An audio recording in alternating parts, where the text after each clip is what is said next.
Hello student. और आज हम फिर से एक बार पढ़ेंगे तिङन्त प्रकरण के अंतर्गत धातु रूपों की प्रमुख सिद्धियां एवं उनके प्रमुख सूत्र। तो पिछले अध्याय में हमने पढ़ा लट लकार के रूपों की सिद्धियां किस प्रकार से होती हैं। अब हम पढ़ेंगे लिट लकार। लिट लकार के लिए कौन कौन से सूत्र प्रयुक्त होंगे, ठीक है। तो लिट लकार के लिए देखो भू धातु लिट लकार जिसको परोक्ष भूतकाल कहा जाता है, उसके रूप इस प्रकार से चलते हैं। बभूव, बभूवतुः, बभूवुः, बभूविथ, बभूवथु, बभूव, बभूव, बभूविव, बभूविव। ये इसके रूप हैं तीनों पुरुष के तीनों वचनों के अनुसार। सबसे पहला सूत्र लगेगा यहाँ परोक्ष लिट। लिट लकार क्या होता है, लिट लकार किस सूत्र से आएगा? तो परोक्ष लिट सूत्र से लिट लकार होता है, अर्थात परोक्ष अर्थ में लिट लकार होता है। परोक्ष का अर्थ क्या होता है? सामने नहीं होना। परोक्ष का अर्थ क्या है? सामने नहीं होना। तो इस प्रकार से जब कोई सामने नहीं है, अर्थात आंखों के सामने जो नहीं हुआ है, ऐसे लिट लकार की विवक्षा में धातु के पीछे इस सूत्र से लिट जुड़ जाता है। जैसे मैंने लिखा भू प्लस धातु रूप इस स्थिति में जब हमें पता है कि रूप किसका है, लिट लकार का है, तब हम लिखेंगे भू प्लस लिट। धातु के स्थान पर क्या लिखेंगे? लिट। और सूत्र लिखेंगे परोक्ष लिट सूत्र से, ठीक है। अगला सूत्र काम आएगा यहाँ परस्मै पदानां ड़लतु सुस्थ लथु षडलम्मा, जिसके बारे में हमने पहले भी पढ़ा है, लिखाया था तुम्हें। तो परस्मै पदानां ड़लतु सुस्थ लथु षडलम्मा, ये क्या कहता है कि परस्मै पद जो प्रत्यय होते हैं, परस्मै पद प्रत्यय कौन से हैं? तिप तस जी सिप थस्थ मिप वस मस। तो परस्मै पद जो प्रत्यय हैं उनके स्थान पर इस सूत्र से ड़ल अतुस उस थल अथुष अ ड़ल वा मा हो जाते हैं।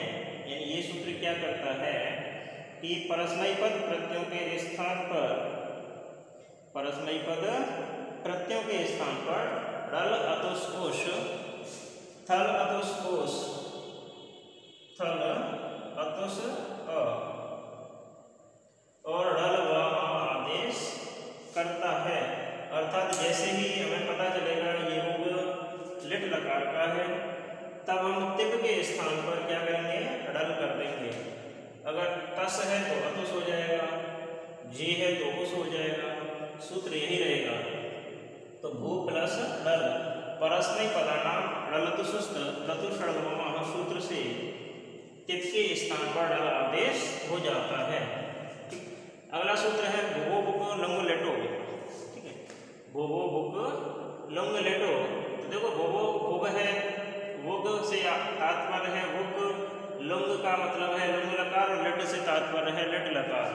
तो इस सूत्र का अर्थ हो जाता है कि लिंग और लिट लकार परे होने पर, अर्थात धातु के धातु रूप में जब हमें पता चल जाएगा कि ये लुंग लकार है अथवा लिट लकार है, तब लुंग और लिट लकार परे होने पर भू धातु का अवयव वुक हो जाता है।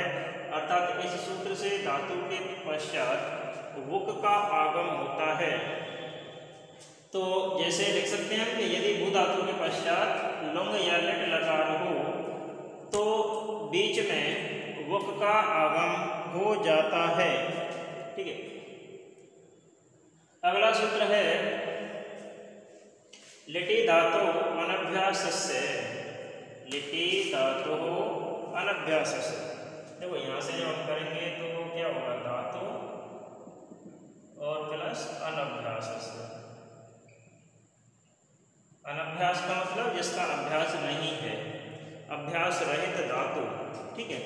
तो लिट लकार परे होने पर यदि लिट लकार का कोई रूप मौजूद है, ठीक है, लिट लकार का कोई प्रत्यय उपस्थित है, तब लिट लकार होने पर अभ्यास रहित धातु के प्रथम एकाच से तात्पर्य है एक स्वर वाला जो समुदाय होगा उसको द्वैत हो जाएगा। द्वैत से तात्पर्य क्या होता है? संस्कृत व्याकरण में द्वैत से तात्पर्य है उसी शब्द को एक जैसा दो बार लिखना, यानी किसी शब्द को एक जैसा दो बार लिखना। ठीक है, जैसे भूव प्लस अ, इस स्थिति में भूव अ, तो अभ्यास रहित शब्द क्या है? भूव है। इसको दो बार ऐसा ही लिख दिया जाएगा, भूव और भूव। ठीक है, तो भूव लिटि धातु अनभ्यास से सूत्र से द्वैत्व होकर, कहने का तात्पर्य है जिसका पहले द्वैत्व नहीं हुआ है, ठीक है, उसको इस सूत्र से द्वैत्व हो जाता है। अगला सूत्र पढ़ते हैं, पूर्व अभ्यास। पूर्व अभ्यास यानी कि पूर्व से तात्पर्य है पूर्व वर्ण, पूर्व पद। अभ्यास का अर्थ है अभ्यास संज्ञक होता है। तो सूत्र से ही समझ में आ रहा है कि जब द्वैत्व करके दो रूप बनाए जाते हैं, जैसे द्वैत्व करके हमने इनको दो रूप बना दिया एक जैसा, भूव दो बार हो गया। ठीक है, तो जब द्वैत्व करके दो रूप बनाए जाते हैं तब पहला जो रूप है, पूर्व रूप है, वो अभ्यास कहलाता है। पूर्व रूप अभ्यास कहलाएगा। अगर हम कहेंगे कि भूव में अभ्यास संज्ञा किसकी हुई है, तो प्रथम भूव की। ठीक है, पहला जो रूप है वो क्या कहलाएगा? अभ्यास कहलाएगा। तो जब द्वैत्व करके दो रूप बनाए जाते हैं तब पूर्व रूप अभ्यास कहलाता है, और यह जो सूत्र है वो अभ्यास संज्ञक सूत्र है, अर्थात अभ्यास संज्ञक बताता है कि यह अभ्यास है। ठीक है, अगला है हलादि शेष। हलादि शेष से तात्पर्य है हल आदि शेष का मतलब शेष, आदि का मतलब पहले वाला, हल का अर्थ है हल। ठीक है, तो आदि हल शेष यानी शेष रहता है। कहने का मतलब यह है कि अभ्यास के प्रारंभिक व्यंजन वर्ण को छोड़कर, जैसे अभ्यास भूव, इसकी अभ्यास संज्ञा हुई। अभ्यास संज्ञा किसकी हुई? प्रथम भूव की। ठीक है भाई, प्रथम भूव की क्या हो गई?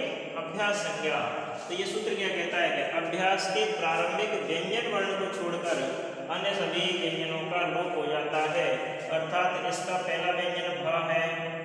ठीक है, ऊ की मात्रा रहेगी, ये जो भा है इसका क्या हो जाएगा? यहाँ से लोप हो जाएगा। यानी अभ्यास के प्रारंभिक व्यंजन वर्ण को छोड़कर अन्य सभी व्यंजन वर्णों का लोप प्राप्त होता है हलादि शेष सूत्र से।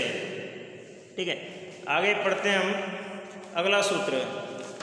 तो अगला सूत्र है हेरस्व। हेरस्व से तात्पर्य, अभी देखो,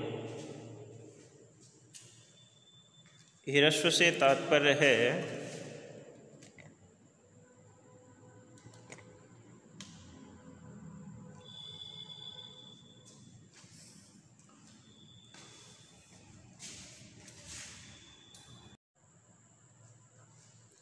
हेरस्व।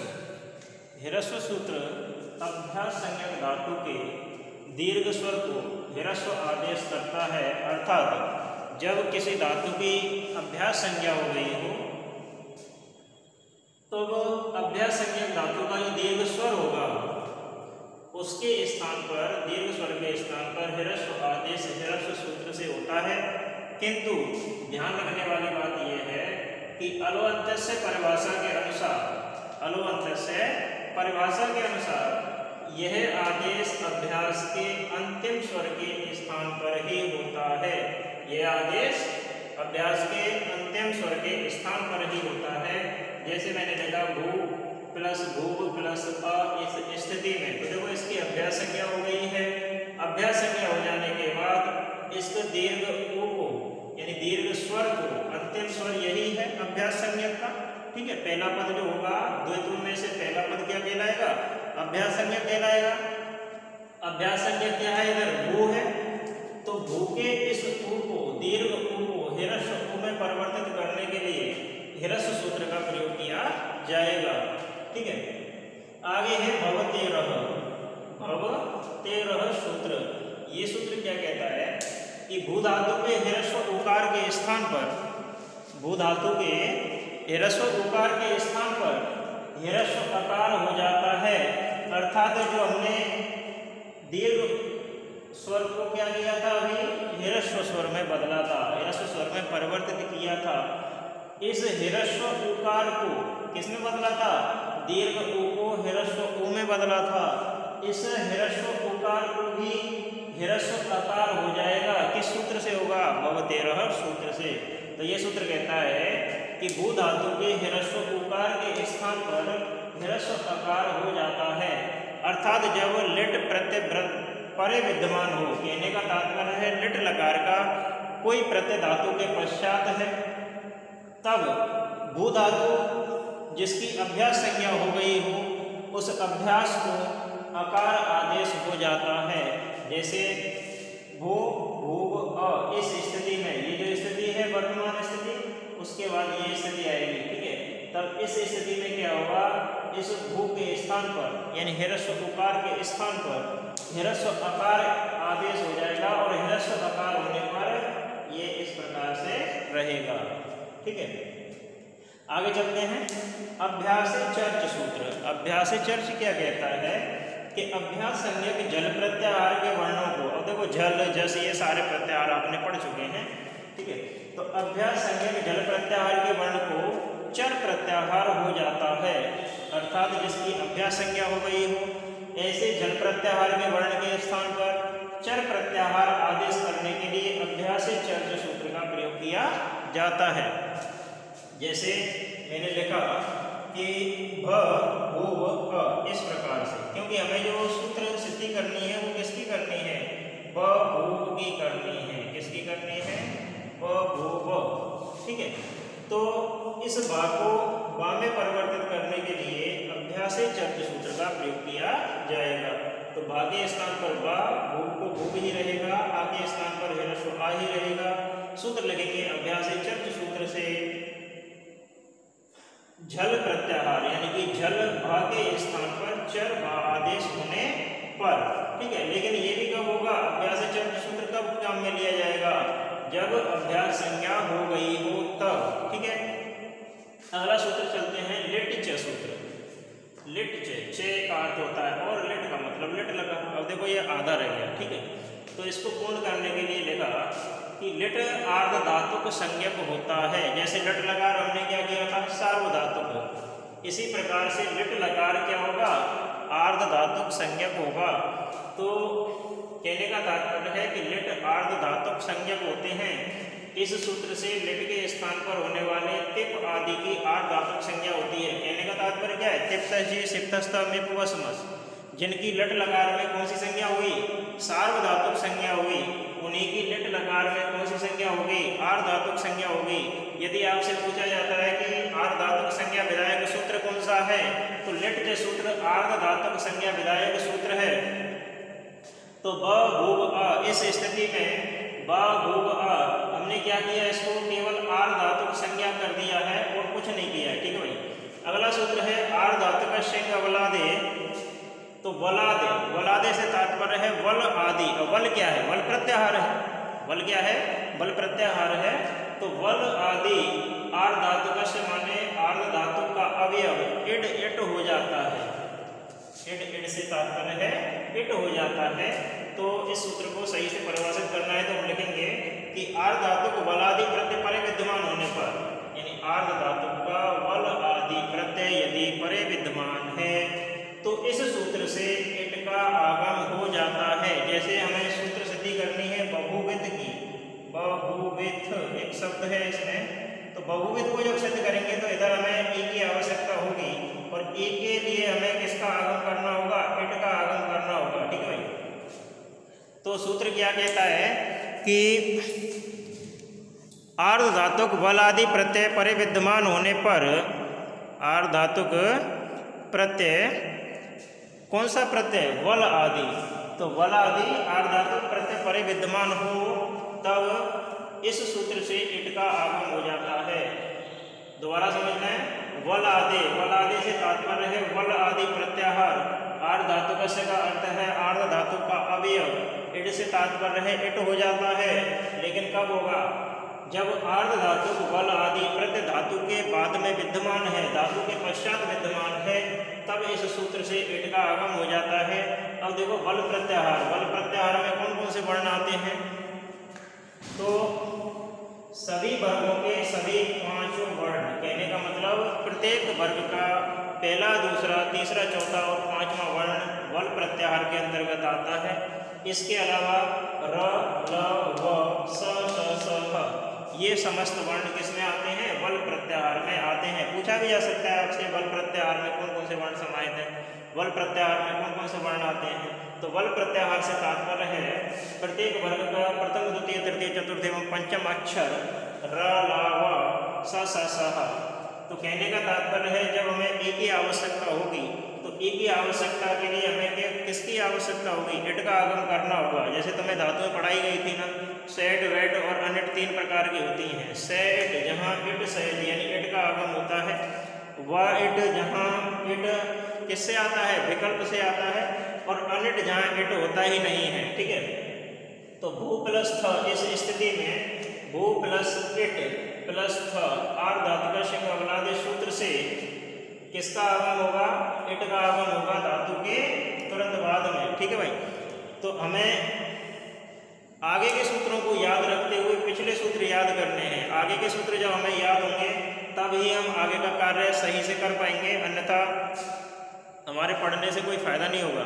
ठीक है, आज के लिए इतना ही, आगे फिर पढ़ेंगे। धन्यवाद।